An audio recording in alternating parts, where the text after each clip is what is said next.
As we continue to walk that path that Jesus took to the cross through the Gospel of Mark, I invite you to turn to the 15th chapter of that Gospel, Mark chapter 15, and we read from there the first 15 verses. The Gospel of Mark, chapter 15. Very early in the morning, the chief priests with the elders and teachers of the law and the whole Sanhedrin made their plans. So they bound Jesus, led him away, and handed him over to Pilate. "Are you the king of the Jews?" asked Pilate. "You have said so," Jesus replied. The chief priests accused him of many things. So again Pilate asked him, "Aren't you going to answer? See how many things they're accusing you of." But Jesus made no reply. Pilate was amazed. Now it was the custom at the festival to release a prisoner whom the people requested. A man called Barabbas was in prison with the insurrectionists who had committed murder in the uprising. The crowd came up and asked Pilate to do for them what he usually did. "Do you want me to release to you the king of the Jews?" asked Pilate, knowing it was out of self-interest that the chief priests had handed Jesus over to him. But the chief priests stirred up the crowd to have Pilate release Barabbas instead. "What shall I do then with the one you call the king of the Jews?" Pilate asked them. "Crucify him," they shouted. "Why? What crime has he committed?" But they shouted all the louder, "Crucify him." Wanting to satisfy the crowd, Pilate released Barabbas to them. He had Jesus flogged and handed him over to be crucified. The ecclesiastical phase of Jesus' trial was finished. And so far as the Jews were concerned, that was the main, that was the most important, that was the determinative trial for justice. At least their sense of justice. Caiaphas and the whole Sanhedrin had questioned him about many things over the past months. They had often reacted to Jesus' boldness in unilaterally forgiving sins and calling God his Father. His seeming disregard for the Sabbath scandalized them. To them, Jesus had represented a threat to the law, the Torah, to the whole sacrificial system, to the temple itself, kosher food regulations, to the many distinctions between what's clean and what's unclean. And now finally at that trial, the high priest appealed to the solemn oath of testimony to ask a question that Jesus, as a defendant, had to answer. "I charge you," he said, "under oath by the living God, tell us if you are the Messiah, the Son of God." And Jesus, silent up until that moment, broke his silence and said, "Yes, it is as you say."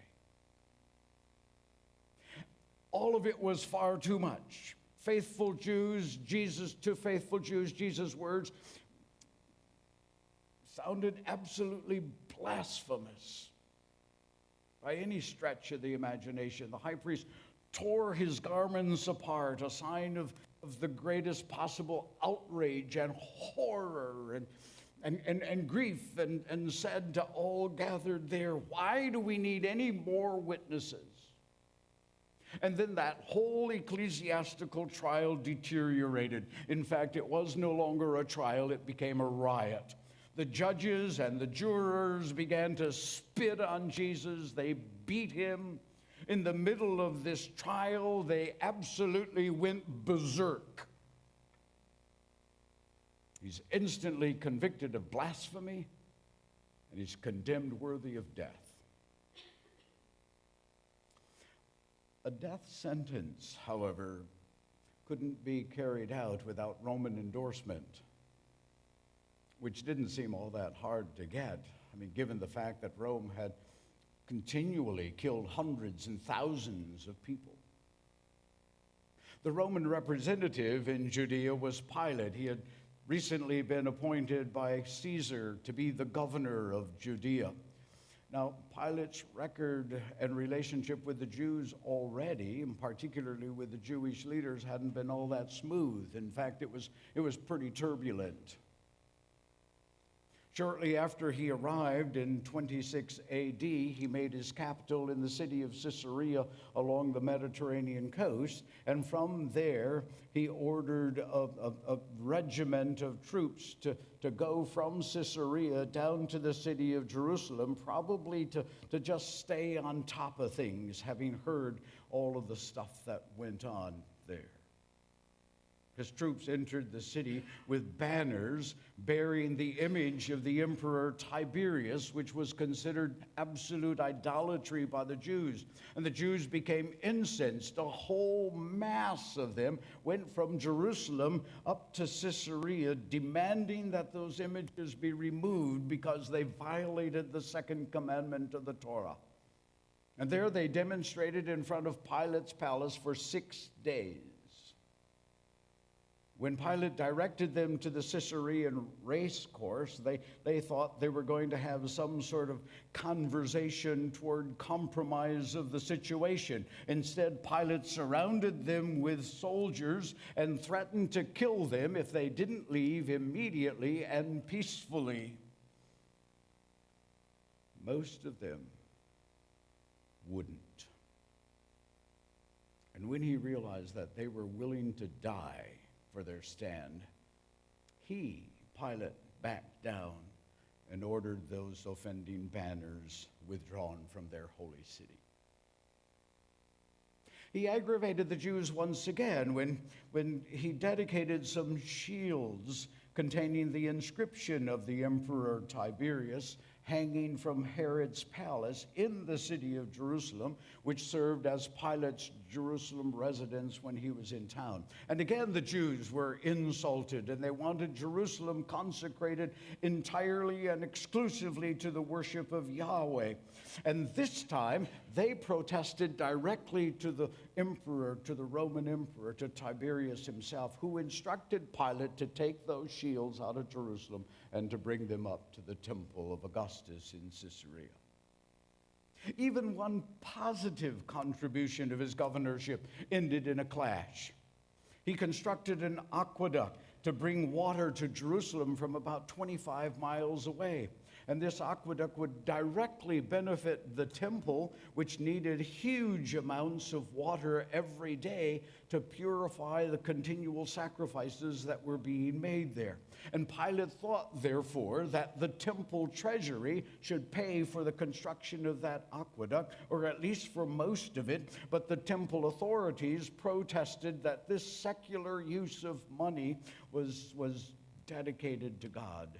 And he could not have the temple treasury. When the Jewish crowds gathered to voice that protest, Pilate sent in his soldiers this time and mingled the blood of many Jews with the blood of the sacrifices they were offering. Again, news of that debacle reached Tiberius, the emperor in Rome. And this time, Tiberius sent a letter to Pilate saying, I charge you to maintain the peace of Judea by not disturbing Jewish institutions. And in between the lines was threatening both Pilate's governorship and his life. So when the Jewish leaders brought Jesus to Pilate, instead of simply rubber stamping their decision, he decides to conduct a trial of his own. No doubt as an in-your-face attitude to the leaders of the Jews. Confronting the chief priests, he says, what charge do you bring against this man?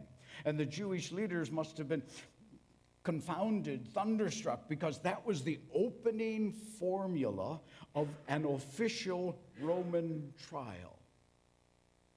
And caught off guard, John tells us in his gospel that they replied, well, if he wasn't a criminal, we wouldn't have handed him over to you. To which Pilate said, well, then take him yourself and judge him by your own laws. And they said, we can't execute anybody.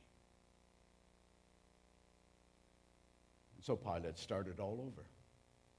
What charge do you bring against this man? Well, this time they brought a more formal indictment, and they realized, of course, that their charge of blasphemy didn't mean diddly squat to the Romans, so they had to bring a political charge. We found this man subverting our nation. He opposes the payment of taxes to Caesar. He claims to be Christ, a king. That got a bit more of Pilate's attention. Claiming to be a king amounted to treason. But the more he interviewed personally Jesus, the more he realized that there wasn't any substance to that charge whatsoever, and that Jesus was innocent. And he wanted just to get rid of this whole situation.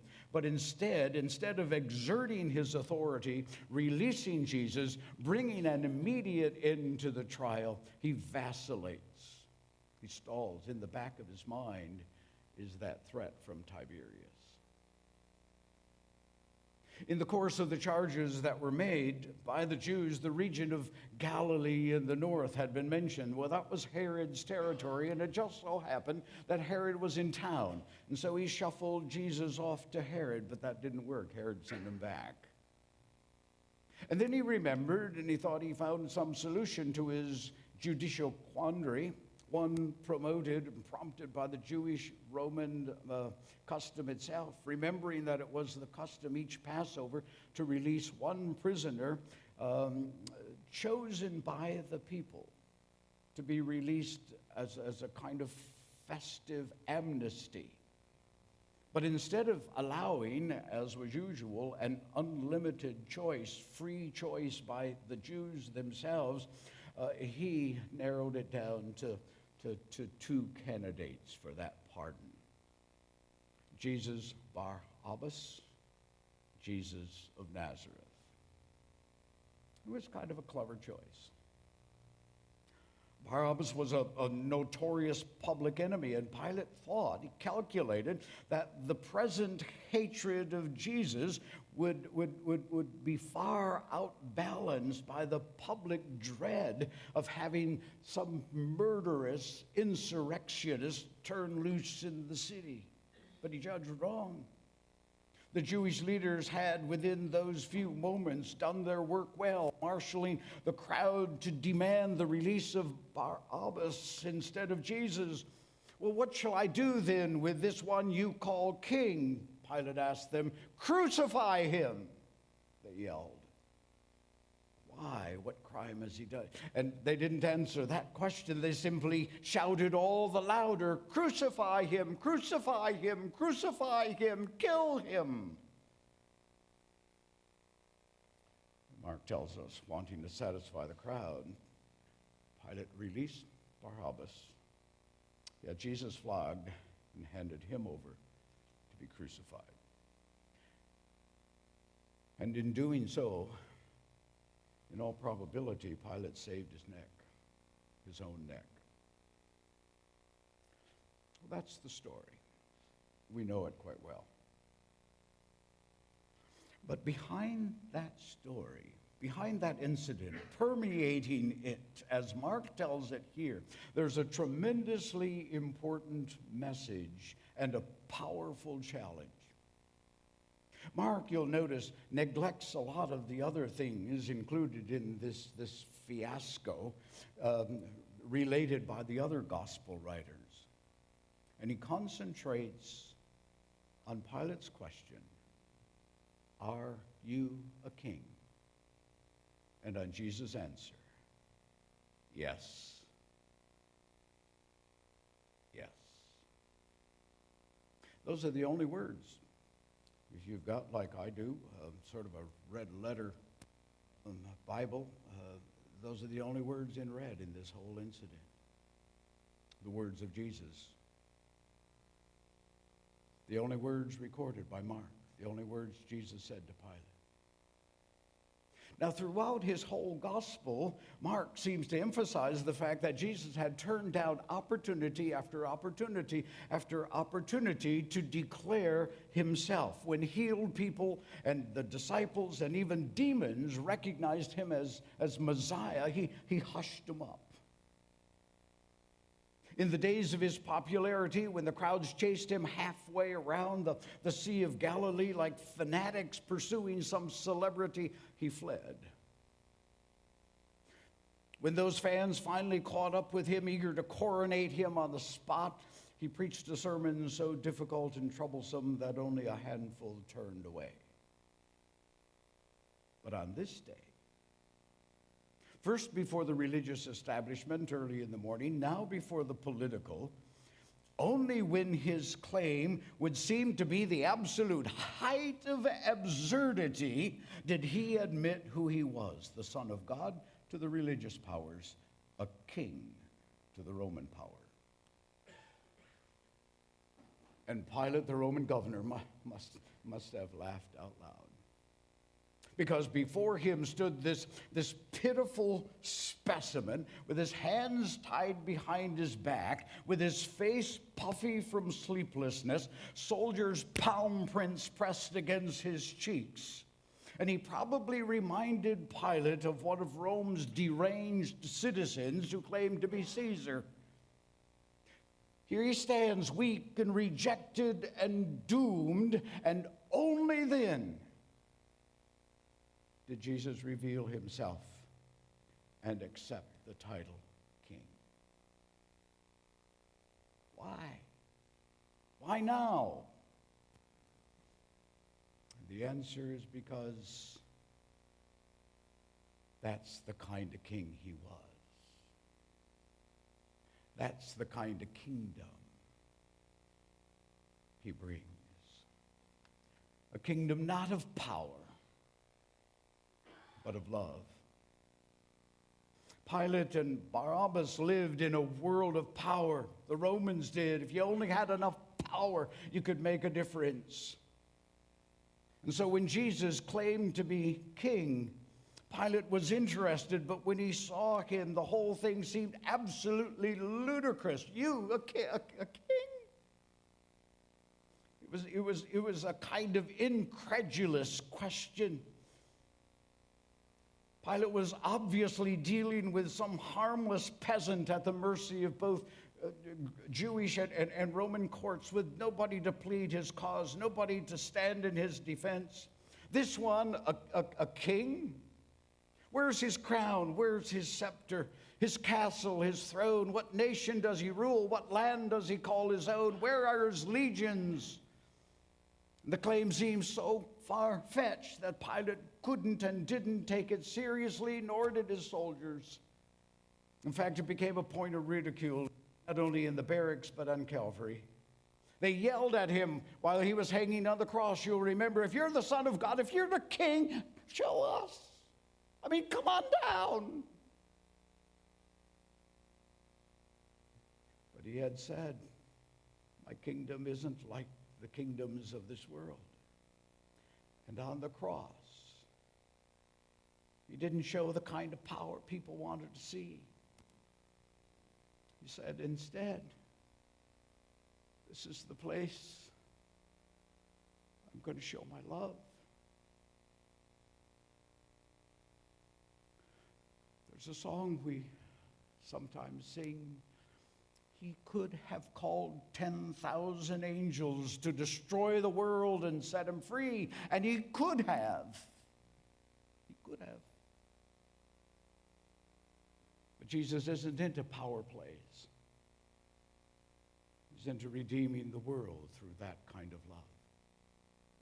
You see, Jesus knew the fatal flaw of force was that it could never conquer a heart. Only love, redeeming love, can do that. And today, his rule has shaped the world more than 1,000 Caesars, and tens of millions of people march at his command.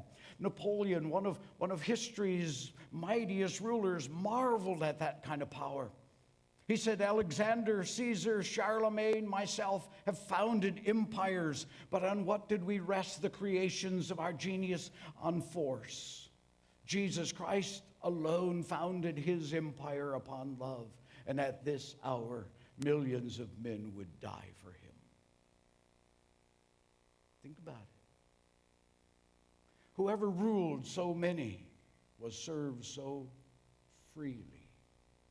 The early followers of Jesus continued to live by that same principle. I mean, they could hardly be called movers and shakers in the empire, in the Roman world.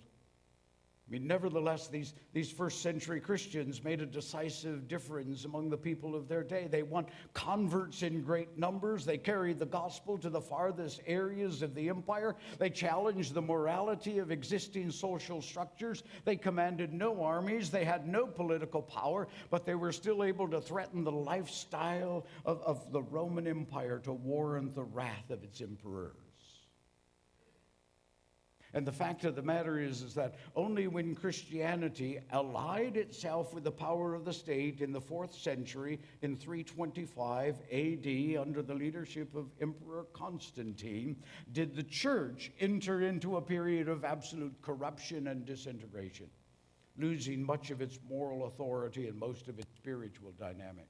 The church was never meant to wield power, but always to be an agent of love. And in being an agent of love, change the world. A more modern example certainly was Mother Teresa of Calcutta, India. She commanded no army, sat on no parliament. She didn't have anything, no wealth. And yet when she spoke, a world listened. She had no power in this world, but she touched more hearts and changed more lives than many who held all kinds of power and who had tremendous economic clout. And when somebody asked her one day what made her tick, what made her do all of the things she did, ministering to the lowest of the least and the poorest of the poor, she said, "My dear sir, as a member of the body of Christ, I have come to distribute the Lord's compassion. I've come to distribute the Lord's compassion." You see, Christ's kingdom isn't a kingdom of power. It's a kingdom of love. And closely connected. It's not a kingdom of self-serving greatness, but of self-giving service. Political tyrants, fanatical religionists, even legalistic Christians try to manipulate from a self-centered sense of importance. Jesus' rule was different. When the disciples argued and debated who was greatest in the kingdom, Jesus said, and you know the words, "You know that the rulers of the Gentiles lord it over them, their high officials exercise authority over them, not so with citizens of my kingdom. Instead, whoever wants to be great must be a servant. Whoever wants to be first must be a slave."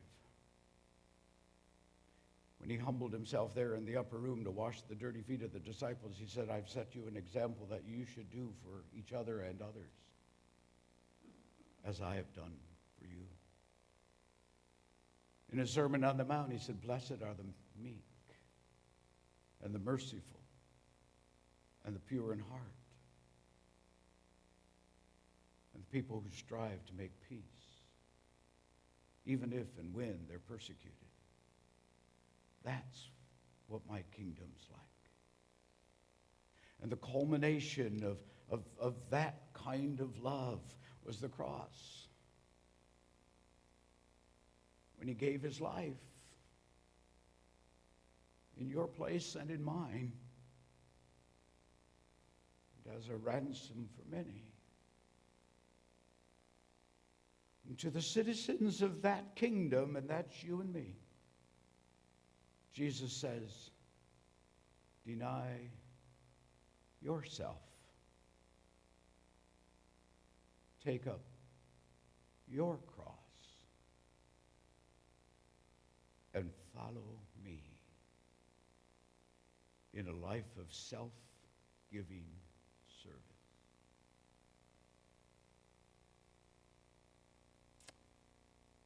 May we hear and may we follow. Amen. In Pilate's hall, Lord, you said, I am a king. My kingdom, however, isn't like the kingdoms you're used to. My kingdom is the kingdom of love. My kingdom is the kingdom of service. I have come to give my life a ransom for many. May we hear your voice, your instruction, your challenge to us. Deny yourself. Take up your cross and follow me. Amen.